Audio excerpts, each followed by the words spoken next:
Hi there, this is Ranjit from tech2buzz.com, and in this video I'm going to do a full review of this Samsung Galaxy S Plus. This is an updated model to the original Samsung Galaxy S that was launched in 2010. And this is a higher mid-range phone, and this is priced approximately at around 21,000. As the mobile pricing in India continuously fluctuates from month to month, for the current pricing I have given the link of Flipkart in the show notes below. Straight out of the bat, I'll say that some of you will be offended by the fact that even though this phone is upward of 20k, this phone doesn't have a flash, and I would say that Samsung could just get away with this due to the simple reason is that this phone sports a 4-inch Super AMOLED display. So let's get on to the details of the phone. So this is the Samsung Galaxy S Plus, and I'll give you a quick physical overview. On the front there is the sensors for proximity sensor, light sensor, earpiece, and we have a front VGA camera. We have the Samsung logo, and we have this 4-inch Super AMOLED screen, and we have just one physical button over here, that's for the home, and we have two capacitive type touch buttons. One is for the menu and one is for the back. On the top we have the micro USB slot for charging, and we have the standard 3.5 headphone jack, and on the side we have this power button. Nothing else. There is no camera, dedicated camera shutter button, and on the bottom also it's pretty Spartan. We just have the mic pinhole, and on this side we have the volume rocker and the lanyard. So overall the design is pretty Spartan and looks exactly similar to the old Samsung Galaxy S. But what is new with this Galaxy S Plus is that Samsung has bumped up the processor. The earlier model had 1 GHz processor, but this one has a 1.4 GHz processor from Qualcomm. And Samsung has also bumped up the battery. The battery on this is 1650 milliampere battery. But one thing that Samsung has decided to do is that in the original Galaxy S, the GPU was much powerful, but on this model the GPU is not as powerful as the old model.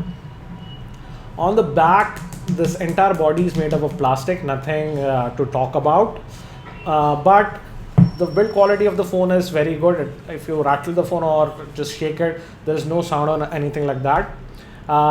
The back looks textured, but it's not like that. It's a smooth plastic, and as you can see from the video, it can get dirty pretty easily. The another big thing that goes with this phone is that the screen on this phone is 4-inch in size, and this is a Super AMOLED screen. And you can see the advantages of the Super AMOLED screen is that it's really vivid. It's not just with this model, but generally the most of the Super AMOLED phones that I have reviewed have great contrast, and the pictures etc. look really vibrant. And even the viewing angles on this Super AMOLED screens are pretty good. As you can see, I'm tilting the phone at pretty extreme angles, but you can see the picture.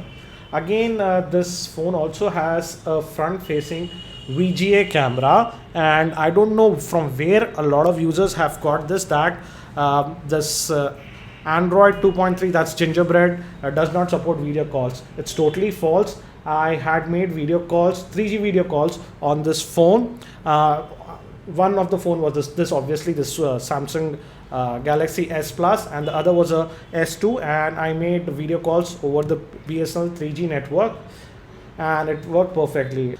The video calls on 3G is just okay, not that great. The picture that you see is really tiny, like basically a postage stamp, but it works. I also tried video chats via the QIK applications on this phone, and it worked brilliantly without any issues. So video calling works great on the same. Now what I'm going to do is, we are connected to the Wi-Fi network, and we're going to check the web browser on the phone. Even the Wi-Fi reception on this phone is pretty good, and I did not face any problems with the Wi-Fi on the phone. Now I'm going to go to tech2buzz.com, and as you can see, it loads up the site pretty quickly, and it's pretty smooth, not an issue. Even the accelerometer works, and changing the orientation is pretty fast. No issues on that. Now let me open up a story. Let's open up this HyperX SSD story. and it has loaded. Let's try the pinch to zoom gesture, and as you can see, it is really smooth. I didn't have any problems with the pinch to zoom functionality on this phone. It's really smooth. Another thing is that quite a few have asked me, does flash work on this phone? And the answer is yes. This is one of the flash videos that's embedded on the Tech2Best site, and I'm going to play it right now within the browser.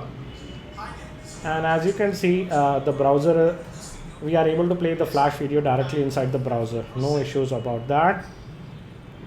So overall, with the browsing, I found it really smooth. No issues with that.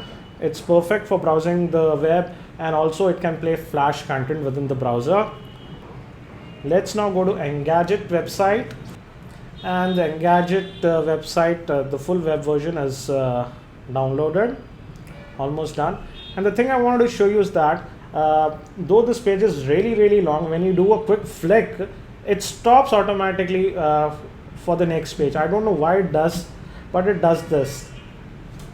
And I've noticed that it only does in this with the browser that is supplied natively. I've tried third-party browsers like Dolphin, HD, etc., and I don't have the issue with that.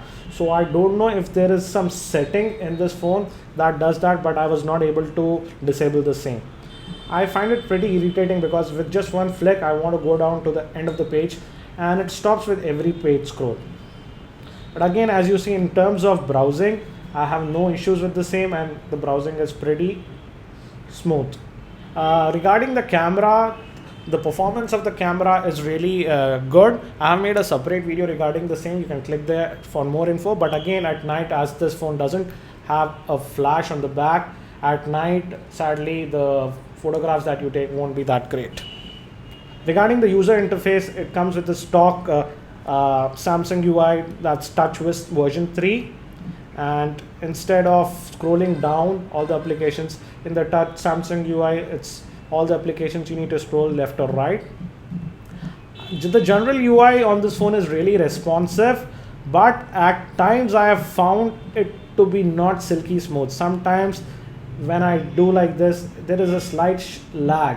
I am not able to recreate why it happens, but it does happen sometimes, but it's not a deal breaker. The phone is pretty snappy and it performs all the tasks. Also, you have this option, you can get up to 7 home screens you can add. But whenever you click the home button, it will always take you back to the first home screen. Regarding the storage on this phone comes with an internal storage of 16 GB. Out of that, approximately about 12.5 GB is available to you. Also, for the internal storage, there is actually plenty of internal phone storage provided to you. That's about 1.33 GB that's provided to you. Compare that to other Android phones that don't even get about 512 MB. That's really good. And also you can expand the memory by adding an external SD card.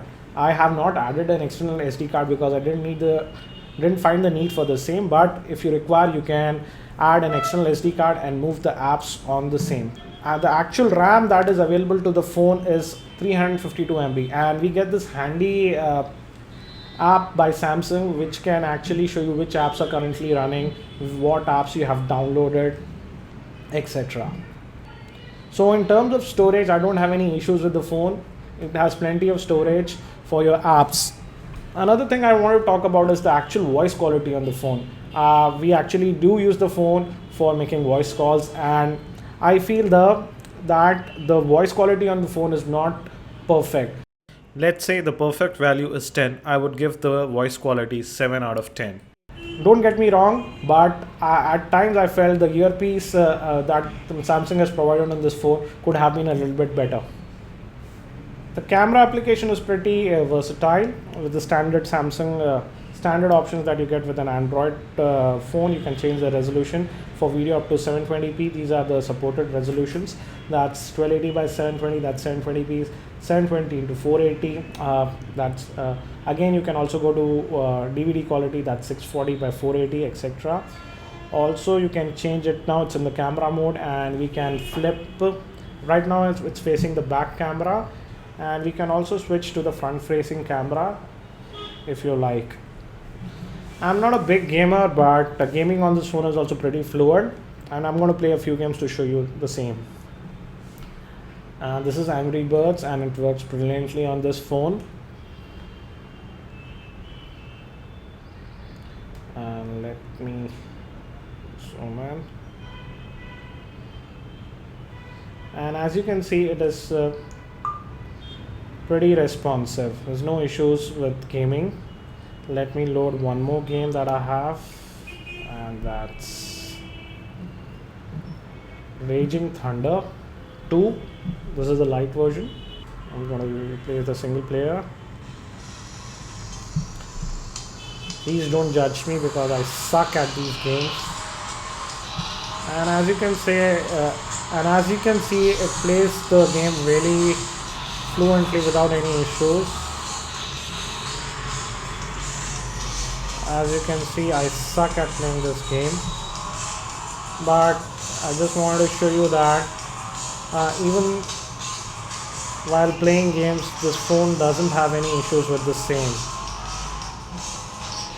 That's enough of Raging Thunder. And I have one more game that's known as Fruit Ninja.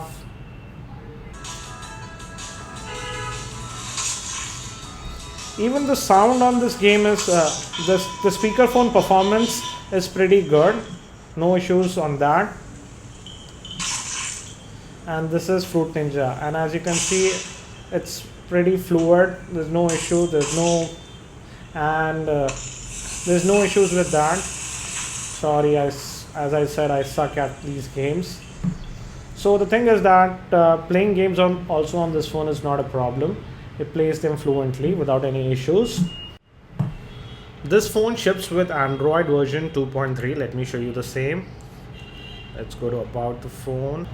And as you can see, the firmware version is 2.3.4 gingerbread. One thing that I notice about this phone, and that's not just valid for this phone, even for Samsung Galaxy S2, is that there is no LED notification LED on these phones. So if you get a missed call or a SMS, there is no way to know about the same by just looking at the phone. You have to unlock, you have to press this home button and see the screen, and here if there is a SMS or a missed call, it will show you that. But I highly miss the LED status lights on these phones, and I don't know why Samsung opts out of the same. Even the Galaxy S2 doesn't have a LED light. Another thing that I wanted to share is the ringtone volume on this phone is really low. For example, let's say if you are in the same room, that's not a problem, but if you are in another room, the ringtone volume is really low. And during the first 2 days of my usage of this phone, I couldn't pick up a lot of calls because I was in another room and I could not just hear the ringtone. So just keep that into mind. There's one good application that Samsung loads on these phones, and that's known as Kites Air. And by using this application, you can actually remotely control the phone via your PC on a Wi-Fi connection. You don't need to install any software on your computer, and it works with any operating system, Mac, PC, Linux, etc. And you just hit the start, and it will show you a link that you enter in your browser, and I'll just show you how it works. And to use the Kites Air software, you have to just go to the link that's shown on your phone. For me, it's this, and you have to allow your computer to connect to the same. You get a notification on your phone, just press allow, and here it will load up all these options. And this is how the Kites Air software looks like, and using that you can manage your photos, videos, music, ringtones, and even contacts on your phone. It's a really easy to use software, and it works over Wi-Fi. So, and you do not even need to install any software on your computer, and it works with Windows, Linux, Mac, because you just need a web browser to access the same. And this is a brilliant software by Samsung to manage your phone. The video playback on this phone is also really good, and I'm going to play back a video.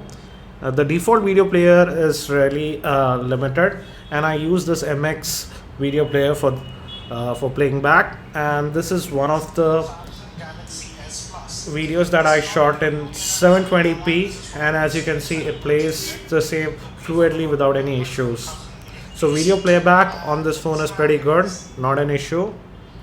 For doing the benchmarks, let me use the quadrant standard and let's run a full benchmark. I'm going to just leave the phone over here.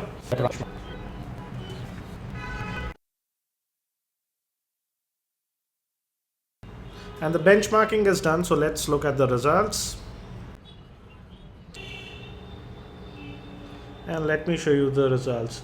It says that our device scores a value of 1121. Nothing spectacular, but this is what we got with the quadrant benchmark. The battery life on this phone is pretty good, and you can see that I've been running this phone for 1 day and 11 hours. And still I have about 36% of the battery left. I had made a separate video in detail regarding the battery life of this phone. You can click on the same for more info. And for this part of the test, we are testing how efficient is the charger. I have plugged in the charger to my power meter, and this area will show us how much watts power it's consuming. I'm now connecting the adapter to the phone, and let's see how much power it draws. It's charging the phone, and according to our power meter, it's drawing approximately just 4 watts of power. The thing I have noticed is that this phone takes a long time to charge. For example, let's say if the battery is at about 20%, it will take more than approximately 3 odd hours for it to get fully charged. And according to our battery meter, it's consuming just about 4.1 watts of power for charging the phone. And let me now take out the cable from the phone and let's see if this adapter consumes any vampire power. And I'm glad to say that the adapter is pretty efficient and it doesn't draw any vampire power when the phone is not attached. I hope you found this review helpful. If you found it helpful, I'll appreciate if you click on the like button given below. You can also subscribe to my channel by clicking on the subscribe button given above. Thereby, you'll be automatically notified whenever I add a new video. That's it for now. This was Ranjit for tech2buzz.com, and hopefully I'm going to see you in my next video.